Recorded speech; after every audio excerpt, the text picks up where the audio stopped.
Like many, we began our journey to Wrangell-St. Elias via McCarthy Road. Stretching approximately 60 miles from the Richardson Highway in Chitina, it leads you to the historic town of McCarthy. This mostly gravel and dirt path is known for potholes, washouts, and even the occasional railroad track debris that is sure to test your tires and suspension. Well, that right there is Root Glacier, which means we have made it to Wrangell-St. Elias National Park. That's right, 8 of 8. We made it to all 8 amazing Alaskan national parks. Yep. But we still have a lot of exploring to do, so let's get it going.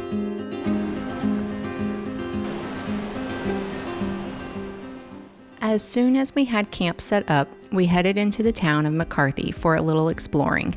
It is a charming, preserved mining town that once thrived during the copper mining boom in the early 20th century.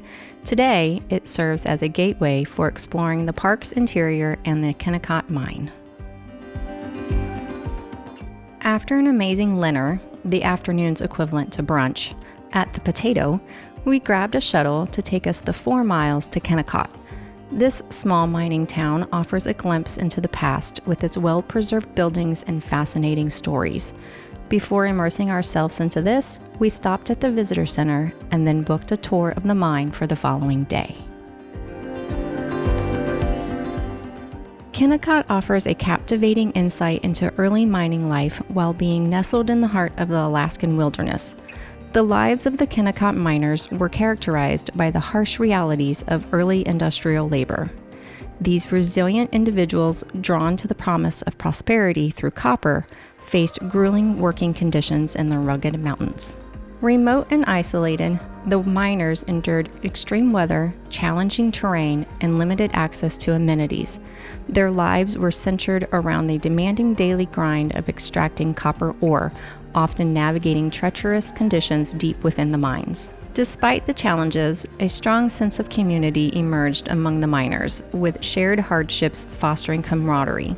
However, their treatment wasn't without controversy. Labor disputes, long hours, and concerns about safety were persistent issues. The preservation of the historic structures at Kennecott stands as a testament not only to the industry's economic impact, but also to the sacrifices and resilience of the individuals who shaped this mining legacy.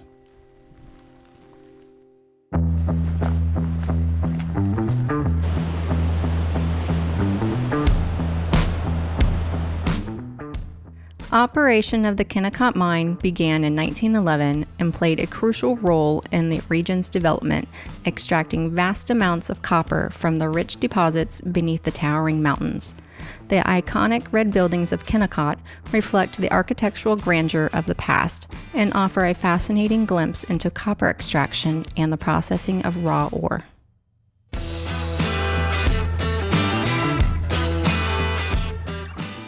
The mine complex includes a modern concentration mill equipped with crushers, mills, and flotation cells to extract copper from the ore. Over its operational years, Kennecott Mine produced approximately 4.6 million tons of copper ore at an early efficiency of around 70%. Stephen Birch, who ran the mine, sought more, and after utilizing this state-of-the-art mining and processing technologies, this rose to slightly more than 90%. This efficiency is considered quite high even by today's standards. The mine had a hydroelectric power plant on the nearby river, providing a stable and renewable energy source. This not only contributed to the efficiency of the extraction process, but also powered the entire mining operation. The construction of the Copper River and Northwestern Railway facilitated the transportation of copper ore from the mine to the port of Cordova. This efficient transportation infrastructure further streamlined the overall mining operation.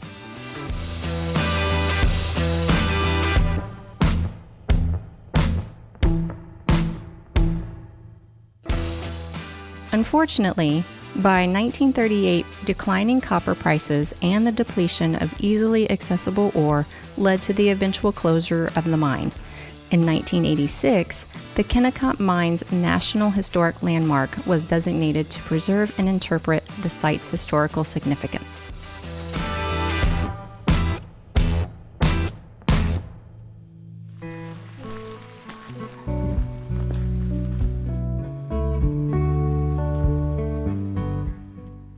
spite of the rain that refused to cease for even a moment, we wanted to stretch our legs after the tour and hike the Root Glacier Trail. This round-trip hike encompasses a variety of terrains, including forested areas and rocky moraines, along with stream crossings. It has an elevation gain of 720 feet, and the distance will vary depending on how far you walk onto the glacier. We highly recommend using crampons if you are going to venture onto the ice and explore its unique features. We actually found our spikes useful with the steep hill in and out of the moraine near the glacier's edge. There are a few companies offering guided tours if you are unsure or don't have crampons of your own. If it hadn't been for the rain, we would have backpacked into this area for deeper exploring and hiking. The campsites along the trail all offered amazing views and fairly level tent pad locations. There were also food storage boxes available to help keep unwanted visitors from camp.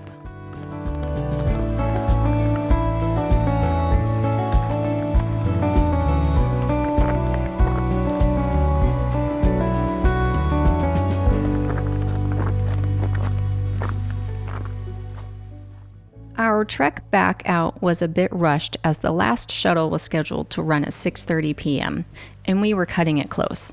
If we missed it, we would need to add the 5-ish miles back to camp from Kennecott to our already soggy feet.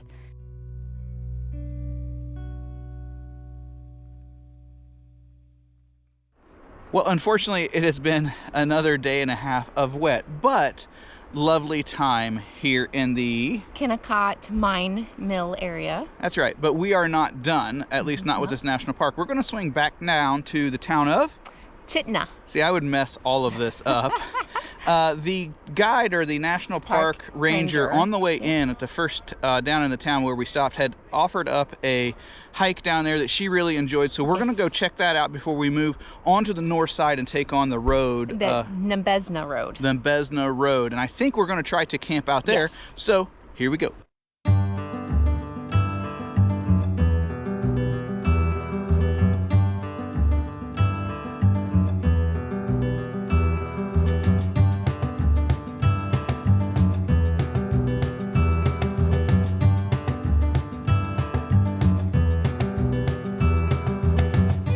Well, scratch that. We're not actually going to go do the hike. We're going to go ahead and head on around to Nembezna Road. That's really for two reasons. You may have noticed in some of the B-roll as we were heading back down the road, the rain came back in. It's not supposed to rain today, but it's still really looming here. It's quite gray. Yes. When the rain comes in, it's quite heavy, and we're just done with it. Our gear actually hasn't dried out from yesterday. No. Also, the ranger said that this was a 5-mile hike, and we had time for that today. But she didn't say that that was 5 miles one way. Right. So we don't have time for a 10-mile hike, especially since now that we have some data, we realize that on around to Nembezna Road is about a 3.5-hour drive. Yes. And we need to get camp set up to be able to dry out a few other more things. Yeah. So we are headed on that way now.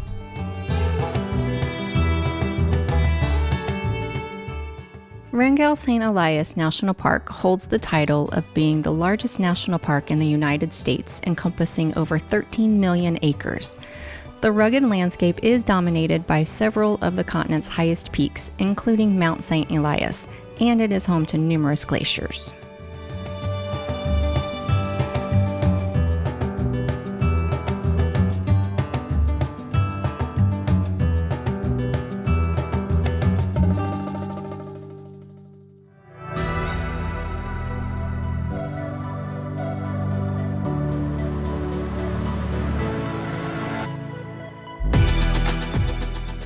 Nembezna Road is hardly mentioned when many talk about this park. In fact, it wasn't a part of our original plans, and we only added it after deciding not to backpack above Root Glacier. Like McCarthy Road, Nembezna is also unpaved.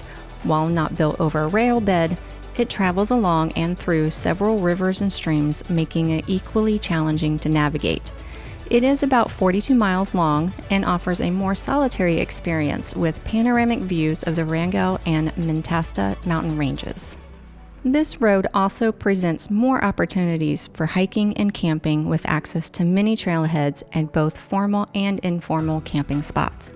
We are very happy this road and area was added to our visit. So much so that if you only have time for one of these roads, we would recommend Nebezna. So we had a happy accident when we met another ATO Atlas topper owner at the ranger station. Yep. Anyway, we talked and made fun of that for a little bit, but then turns out we had set up camp. She's actually just across the river from us, and we chatted for a bit, and one of the things she mentioned was, hey, are you staying up for the aurora tonight? It looks like it's going to do a big thing.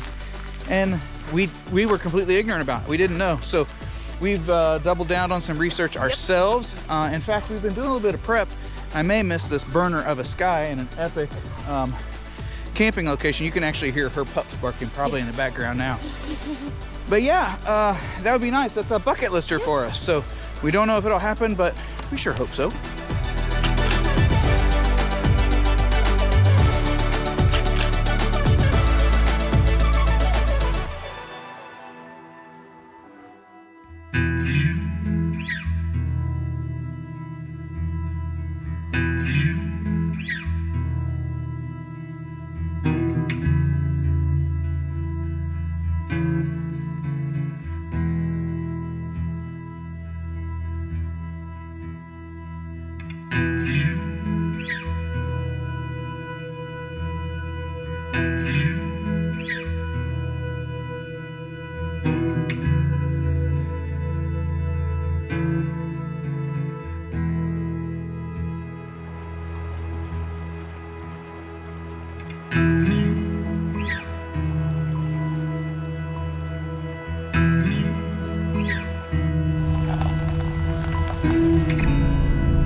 Well, last night was absolutely amazing. It was a bucket list thing for us. As you can see, the sky did clear. We did get to see the aurora borealis, or the northern lights, as they're also commonly called. We had not only that interesting science thing, but when we were wrapping up, we started to get a little bit cold. That's actually the thing that kind of, Alana's dodging mud. That's actually the thing that chased us to bed, even though they were still contending. They started to taper off a bit. We went to bed, we were pretty cold. I don't know what happened, but we had the most frigid, like there's no recorded temperature in our spot, but I'm telling you, we have camped into single digits with our heater set the same way, with wind. Yeah. With our heater set the same way, the same blankets, the same everything. And last night, it got, shortly after we went to bed, so cold. 8 inches in from the walls was uncomfortable to touch. Really cold. So there's some weird science thing that happened on top of us. It got super frigid. Yes. There was ice in a lot of places, not only frost. So I don't know what happened just right there. By the time we woke up at about 8, it said it was 32 degrees again. The truck did. So, and it felt noticeably warmer. Yes. So I don't know what in the world happened, but woo, baby, it got cold. In fact, I had jumped down. I cranked the heater up a little bit more, and we grabbed an extra third blanket. We grabbed a third blanket, and then we were snug as a bug in a rug. This morning and today, I think we're not going to leave this area of the park. We're actually really having a good time here. It's pretty remote. We're going to take on 2 smaller hikes. The first one should be about 1.5 miles to 2 miles, because the mileage doesn't encounter this amazing road that goes to the trailhead. I'm not sure exactly what we do up there. But anyway, it's the Rambler Mine Trail. We may be able to get a view of the Nebezna mine, which is still private property. We're not going to push anything there. And then on our way out, we're looking at the Skookum volcano. Yeah, I didn't remember the name of it. So yeah, let's check out those hikes.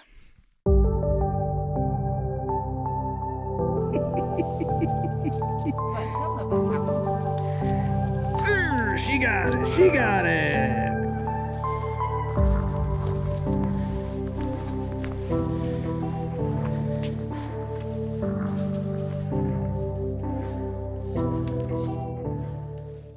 Once we were through the mud and off the road, the trail was much drier, but the nearly 650 feet of elevation gain to the mine begins. The mine and artifacts left behind were interesting, but the real payout of this hike is the superlative views of the Nebezna River and Nutzotten Mountains. Our up and back fell just shy of 2 miles.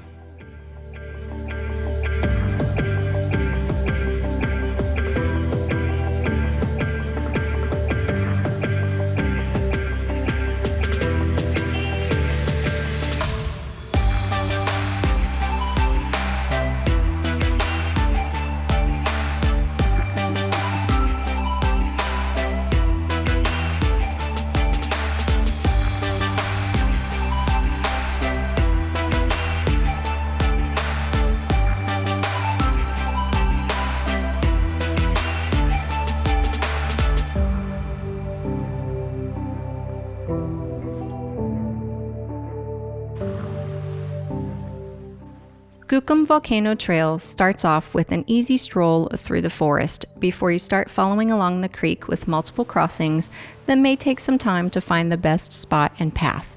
I think we counted 18 crossings on our way back. We did keep our feet dry, but blazing through the water would have been easier.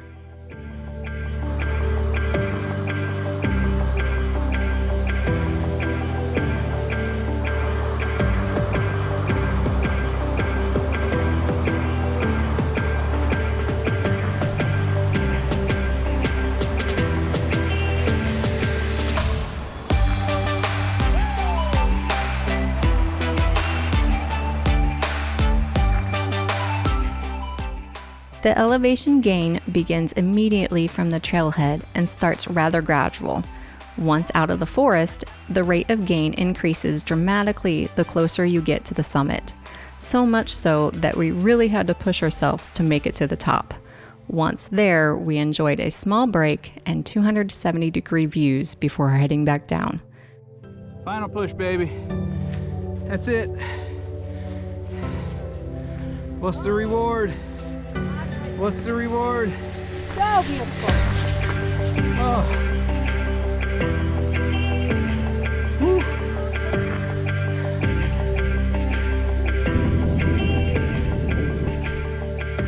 How about this? We hiked from that valley Up here. to here. This big heron. Yeah. So that we could see that. So that we could see that.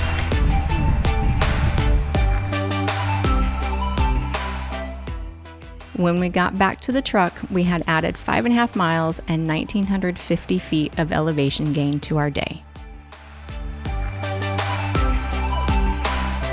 Well, there you go. Between the two hikes, we ended up with just right about 7.5 miles and almost 2,600 feet of elevation gain. Yeah. The most of which was on this Yes. second hike, which honestly we did enjoy immensely. So Yep. it's taken most of the day, enough that we're calling it quits. Not only are we calling it quits on the hikes, we're actually calling it quits on Wrangell-St. Elias Yes. National Park as well, and Alaska. That was our last hike in Alaska. Yes. We're going to wrap the video up. I hope you enjoyed it. I hope you've enjoyed the trip. Yep. Everything we've put together. We're not sure if we're going to do a podcasty type of wrap up with some other hints and tricks we've learned or not. Sometimes We're those aren't. thinking, maybe. I don't know. If it's something you think that you would find interesting, please let us know. Yeah. But truck's done well. We've done well. It is time to sprint our rear ends home and get back to a working life to pay Yep. for the next adventure. And we don't know what that is yet. No, we don't. We'll let you know when we do. Bye-bye. Bye.